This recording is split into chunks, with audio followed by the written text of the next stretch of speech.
Hello everyone, welcome to Sanmarga classes.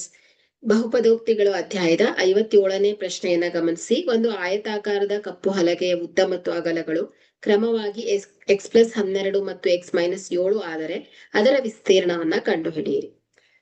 So ಇಲ್ಲಿ ಆಯತದ ವಿಸ್ತೀರ್ಣದ ಸೂತ್ರ a = L × P. ಸೊ ಇಲ್ಲಿ L x+12 P x-7.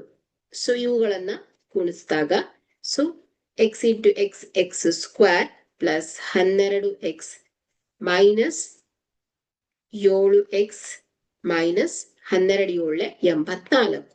So x² plus 12x minus 7x ಏನ್ ಬರುತ್ತೆ ಹೇಳಿ, plus 5x minus 84. Okay, so ಇದೇನಾಗತ್ತೆ ಹೇಳಿ, ಈ ಒಂದು ಆಯತಾಕಾರದ ಕಪ್ಪು ಹಲಗೆಯ ವಿಸ್ತೀರ್ಣ ಆಗಿದೆ.